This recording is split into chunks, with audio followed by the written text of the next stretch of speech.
my gosh. His eyes are so blue. He's They are so so Like Daniel blue. Craig. Yes. Oh, I'm getting He kitty got fever. reincarnated as a cat. He's not Oh, dead yet. baby.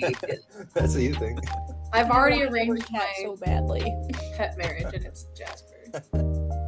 Hey there, welcome back to the As I Understand It podcast, the discussion podcast about careers, young adulthood, and the evolving world that we live in.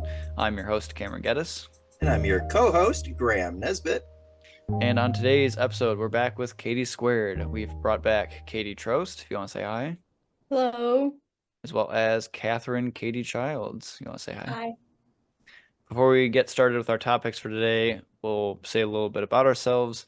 I'll go first. My name is Cameron Geddes. I'm 25 and graduated from Hope College in May of 2021 with degrees in economics and global studies. I work as a retail sales analyst with the market research firm. I did work as an analyst with the market research firm Circana, but a couple weeks ago I transitioned to a retail sales analyst position with the Kraft Heinz company. Thank you, Katie. I currently live in Milwaukee, Wisconsin, and I enjoy weightlifting and playing video games. Graham, would you like to go next? Yeah, my name is Graham Nesbitt. I graduated from Wheaton College in 2021. I currently work as an addiction counselor in the Rockford region, and in my free time, I enjoy getting some buddies together and playing a game of Dungeons and Dragons. Very nice. Thanks, Graham. Katie Trost, would you like to remind viewers of your background? Of course. I'm Kate Trost, and I graduated from Hope College in 2022 with a degree in business. I have an interest in project management and marketing and the overall big picture. So putting together plans and events are really my interest. And then in terms of what I like to do for fun, I really enjoy putting together cookouts and stuff. I have a cookout coming up with a friend group back in the hometown, so I'm excited for that. Very cool. Thanks, Katie. And how about you, Kathryn? Hi, everyone. I'm Kathryn, or Katie Childs. I write for Hoard's Dairyman magazine in Wisconsin. I studied creative writing at UW Whitewater, and in my free time, I work on my own creative projects, novels, poems, things like that. I go hiking, play with my dog, play basketball, try to stay active, things like that. Gotcha. Very cool. All right. Well, with that out of the way, we can get into our first topic of the day, which is what non-work skills should you build in your free time? Normally we'd have stats for each question, but in this case, I will keep this one more open-ended. So it's up to our respondents' prerogatives. Katie Trost, would you want to go first? In terms of skills that I think you can build outside the workplace, they don't necessarily have to be skills that you can't use within the workplace. So, for instance, I do a lot of event planning and stuff for my friend group. And for instance, I'm looking at Canva and InDesign and stuff of that nature to better make Christmas cards because I would like to create my own Christmas card list for the holidays. Or for instance, I'm using Canva right now to do ads for some small businesses in my local area because I really want them to succeed and help them out. And so I offer my services for free to them. Nice. Yeah, thanks, Katie. I'll follow up with this actually and just say that in terms of skills I think that are generally useful, I think learning SQL, that like coding language is very helpful. That's a good career booster that does not take a crazy amount of time to learn. Like Katie said, being good with Canva is another useful skill.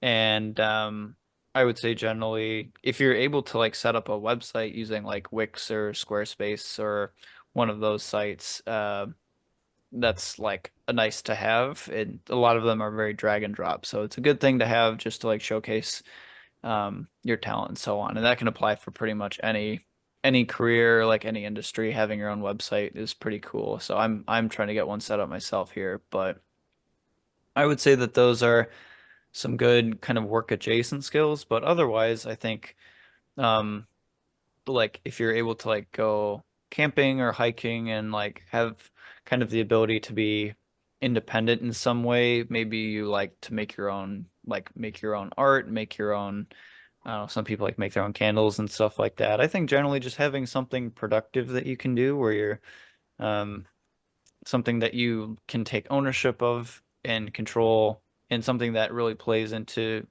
how you work creatively. Katie Childs and I are both big writers. Um, so I think having, again, something very creative that sparks your interest is a good skill, and that can really apply to whatever, whatever venture you might have. Like for me, I'm working on like video game design, and it's definitely coming along slowly, but I've learned some interesting stuff in the process of that for making art and making kind of background game music and so on. It's nice to have a return to some kind of childlike creative hobbies, or to, I guess, dip my toe into the arts where other people are in much more advanced, yeah, they might do it for a career, they might have it as kind of a full-time job or something like that. But to have just an ounce of that to explore independently and creatively is very refreshing. So, and that's something that it doesn't really even need to intersect with your work at all. It can just be for fun. So, um, Katie Childs, you're nodding. Do you want to follow up with that?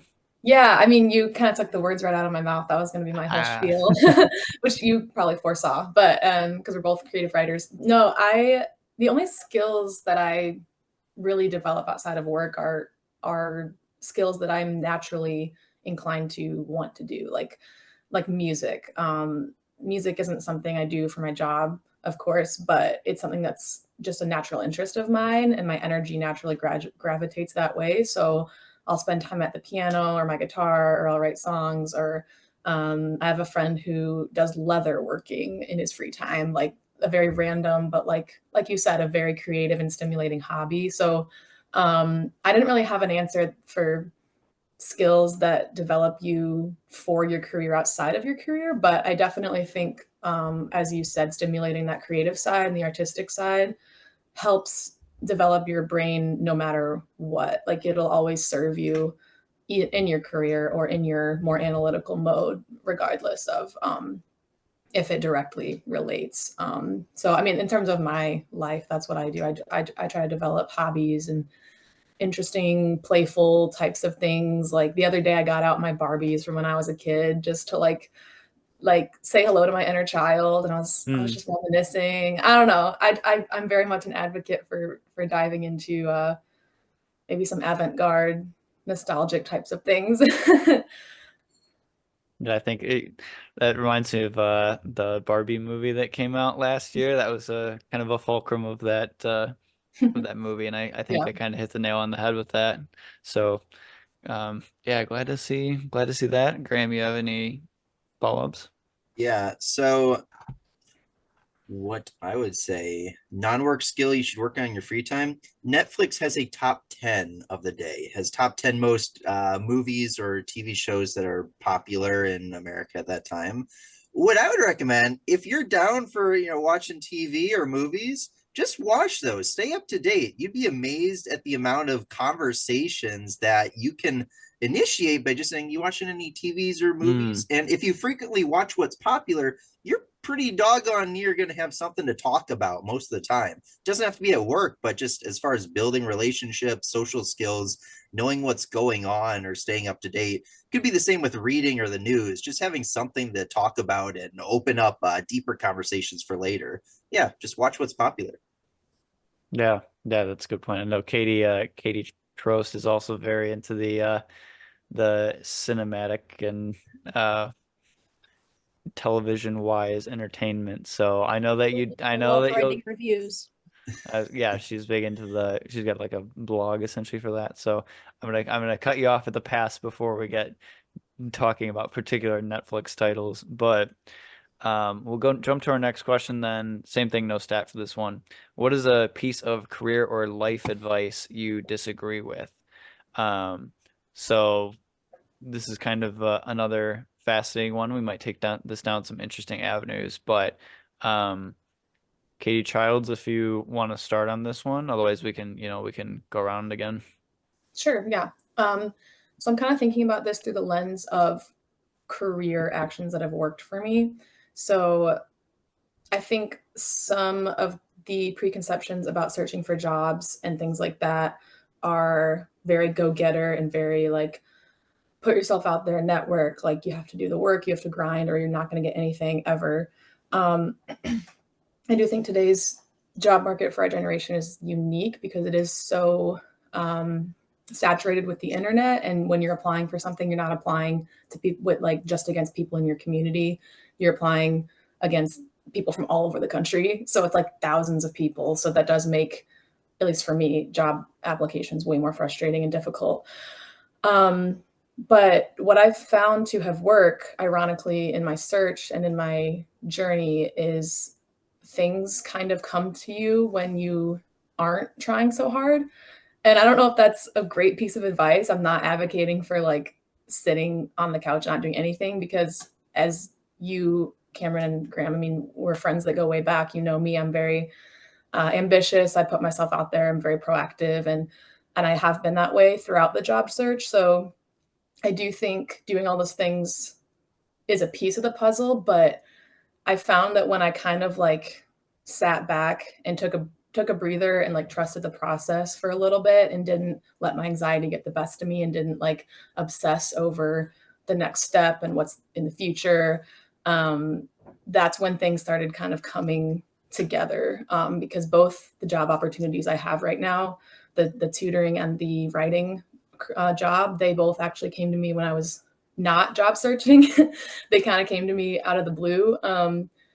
So I guess I'm just, I don't know, I believe in like definitely doing the work and putting the work in to go for what you want, but also recognizing that the constant grind and the pressure to be on a constant grind, in my opinion, isn't mentally or emotionally going to necessarily prepare you for what you may need to end up doing for a career. And that's just based off my personal experience with again, like I said, like when I took a step back and kind of stopped worrying about what was going to come to me, things ended up working out. So I guess that's more of like a spiritual answer than a career answer, but that's just my experience. And I know that people can be really anxious and overwhelmed with the job search process and just career in general. And I do think it's beneficial to just take a step back sometimes and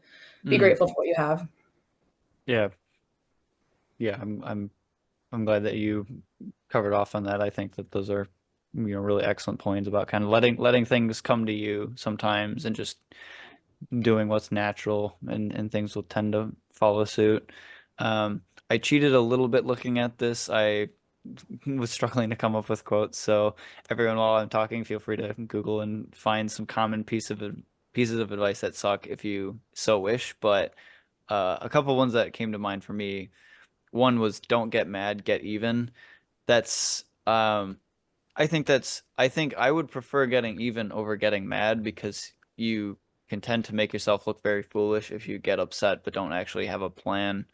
So getting even, yes, is better than getting mad, but don't sink down to the level of people that have upset you, especially because things can backfire. Like even if you have a very calculated route of vengeance, it doesn't always work out, and it might upset other people around you more than it makes you feel better. So yeah, don't do that. A very obvious one is never quit. Bad advice, because there's a difference between quitting and giving up, I would say.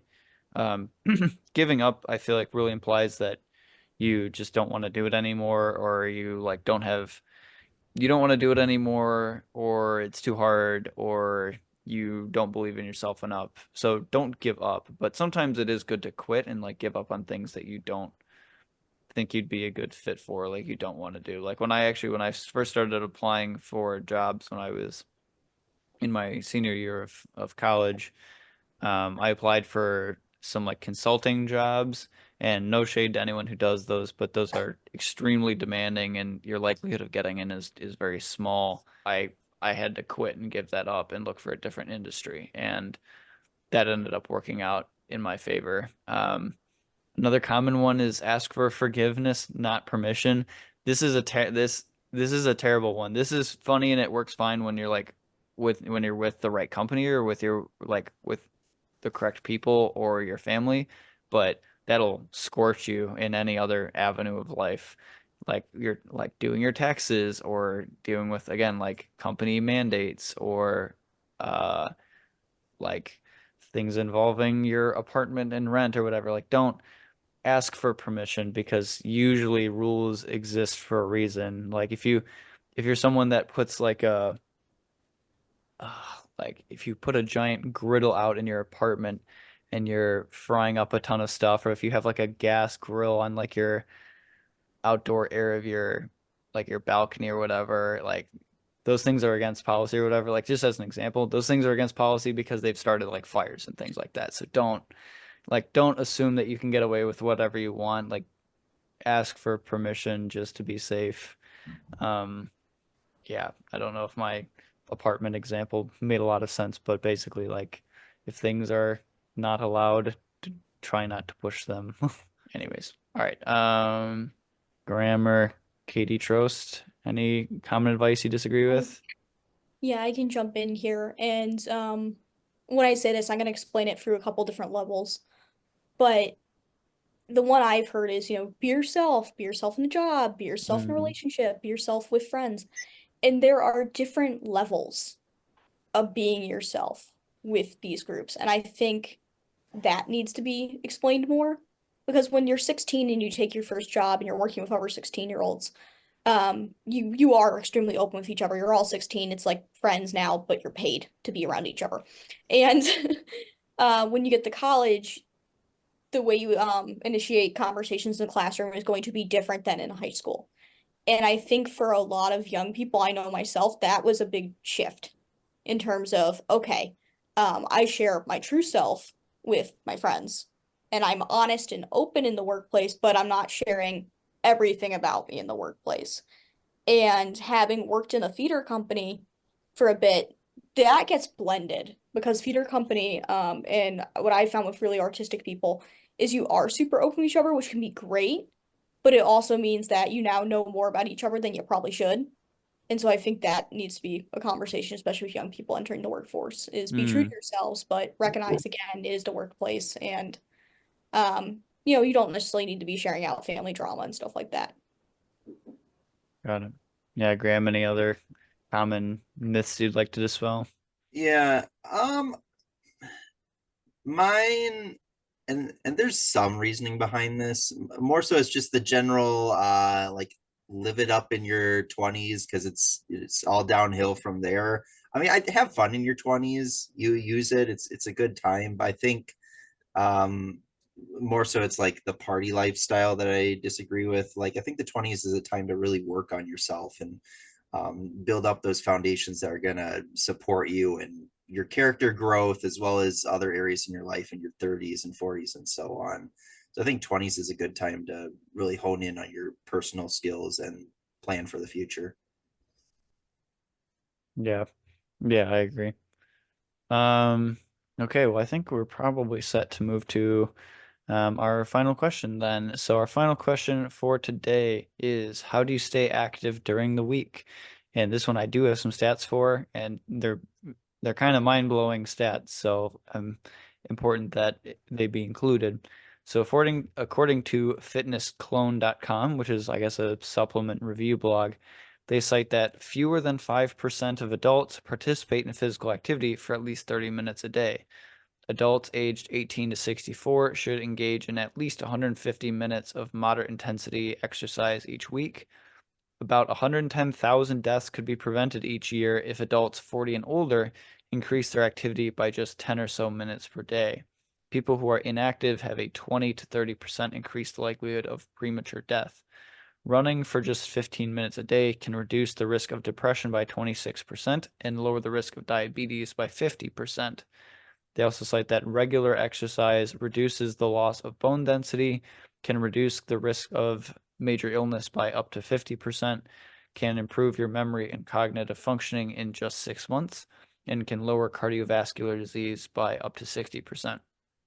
So some very impressive stats on the efficacy of regular exercise. So I'll start with this one actually, because I'm definitely a big advocate for being physically active. I'm not like the guru on it or anything like that. I'm not going to pretend that I'm some Olympic level athlete, because I'm certainly not, but I took up more regular exercise maybe 3 years ago, and it's definitely been transformational for my life. I'm definitely much happier, much more in control of my own mind, which is almost the most important element of it. Um, Physically, I feel like I definitely have more energy, more more competency with just movement and being able to kind of correct things if if I've got an ache in some part of my body, or if I feel sore, I generally know what's going on. Or um it's just a big thing for movement improvement. And also generally, like, the health benefits are genuinely mind-blowing. Like, I hardly get sick from regular coughs and colds and things like that. I hardly get sick from that at all anymore. Like, I haven't had to take I think I've had maybe one or two genuine sick days in the past like 3 years, because I just don't need it. I'm functioning normally. And I would say any level of exercise is great, whether it's like walking, running, kayaking, mountain climbing, weightlifting, doing like some sort of high intensity interval training. All that stuff is fine. Just pick whatever your comfort level is and stick with it, and just, be ready to move up and try new things if you feel like you're at that point. Even just taking, again, according to the stats, like 10 or 15 minutes a day of running or walking can have monumental impact. So I would actually recommend the book Built from Broken by Scott Hogan. He's a certified personal trainer that wrote this very comprehensive, kind of data-driven book that anyone can read on the essentials of how to correct injury. And like, in the process, it kind of lays out a couple good plans for getting into weightlifting and so on. I think he really makes the argument that weightlifting specifically has some benefits in terms of like bone density and like synovial fluid, it's called, for keeping yourself healthy and away from injury. And he's got more insights than I could possibly cram into this segment, but definitely check that out. And um, yeah, big advocate for movement. So, Graham, do you want to go next? Yeah, so specifically, it was just the benefits of physical activity and exercise. Yeah, and what do you have a routine? Yeah, actually, it's been more recently in the last few months that I have also gotten into that mindset. I think one of the biggest barriers was, as far as going to the gym, was just like the social thing. Like, if it isn't really a part of your routine, it can be kind of intimidating. I was able to kind of build up my network of friends, and a lot of them went to the gym. Would start going with them, and they, kind of broke that ice and got me into it. So now I often go alone, but often go with friends and stuff as well. Um, what I'm trying to do right now is just get into the routine of going at least 3 times a week, rather Mm. than going crazy or going hard at each one, just making sure it's consistent improvements there. Um, and also, yeah, the mental health aspect of it is huge. The Just walking away sore from the gym, or not being, or, like if it's leg day, just stumbling through the parking lot, like, it's a good feeling. It's a good kind of exhaustion. It can also help a lot with sleep and just overall productivity at, at home or at work or wherever it may be. I think a lot of the barrier for a lot of people is they're so busy, they feel like the gym is taking time out of their day. Mm. I think it actually puts time back into the day because you're more productive with the time you have. Yeah. So just getting into that routine and making it work is the important bit there. Yeah, yeah, good point. Katie Trost, do you want to follow up? Now, Yeah, I worked out with Katie one absolutely. time when I visited Katie in Detroit, and was lucky enough to go with her and her dad. And her dad, how old is your dad now, Katie? Because he's an animal in the gym, surprisingly. He has to, just for, how do I explain this? Just for himself, like, he knows if he takes a break from the gym, it's harder to get it back. At his Mm, age, I mean, he was born in 1960, so 40 plus 24, he's 64 this year. mm, So for himself and the shape he's in now, like, if he miss a day, it takes like a week to get back to where he was. And so he goes every day, and now we walk every day. So actually the thing I've been doing is I find sometimes the gym a little overstimulating between the weights being dropped, because I get it, guys, but stop. And the noise and stuff between people, I find that kind of alarming. And between being in a workplace or, constantly being around the computer and being surrounded by other noise, I like to get out and not even use earbuds. Like, I got to a point with my exercise where I had to use earbuds to be able to exercise. And I don't want to be doing that. I found for myself, and, kudos to everyone who wants to use earbuds, like, absolutely do. But I found for myself, I was much more relaxed and felt better when I didn't. And I took that break of just, okay, so there's birds or there's kids now, like, playing in the backyard as I'm hearing as I'm walking. So every morning I get up and I'm walking from 7 a.m. to 8 a.m., partially to, stay away from the heat. And also when I walk with my dad, there's the repercussion of I hear whatever book he's been reading about for the 5th time. But we stop by a coffee shop, and that's really nice. So I get to engage with the locals as well. Once I've kind of had that hour to kind of decompress. And it's great because the coffee shop owner feeds the squirrels there. So I've been giving him tips and tricks on that. So people who know me know I train squirrels on my college campus. But to really give myself that break away from work and anything that's, I would say, a little bit more intensive in terms of concentration, and give yourself that grace to just be in the moment, because I recognize I really struggle with that. Yeah. And I've also gotten back into horse riding, which I don't do often. I have 2 people, one who's offered me to come ride with her for free, and the other for really discounted rate because it's an expensive sport. Really helps me ground and be in the present through exercise. You're engaging your core, you're engaging your legs.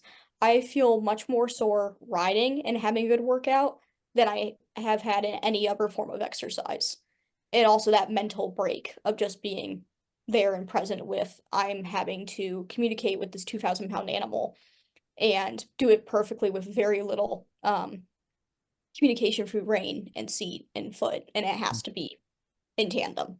And For so our sake of time, Katie is a basically national level horse riding expert. So I will basically, so I will, for the sake of time, have us move on to the next thing, because I know Katie is a walking encyclopedia on horse riding. But we'll move to Katie Childs, if you have any final thoughts before we close out. Yeah, I love what everyone has said so much. I'm so jealous of Katie with her horseback riding, because I'm a huge horseback rider, but I don't have access to it. So very jealous, but I also agree with you. The spiritual connection with the horse and the fatigue from just the activity of it is just mind blowing. It's beautiful. And I would agree with all of you in different ways. I very much am not a gym person. I have a gym membership, but I only go a couple times a week just if I need the weightlifting, because I'm very much with Katie on when I am active, I want to be as much as possible. If I can be outside, I want to be outside. I don't want to be around overstimulated noises and feelings and smells. So especially in the summer when it's nice, I'll be outside, I'll go swimming, I'll walk. I run if it's not too hot. I'm not a runner if it's too hot. But I pretty much just do anything that will fuel my soul and my mind and my body at the same time.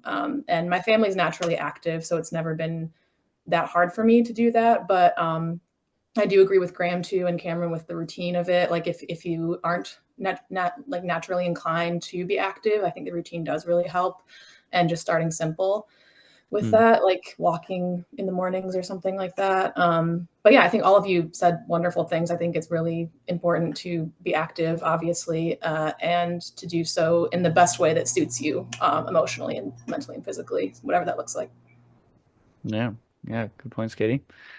All right. I think that will do it for today.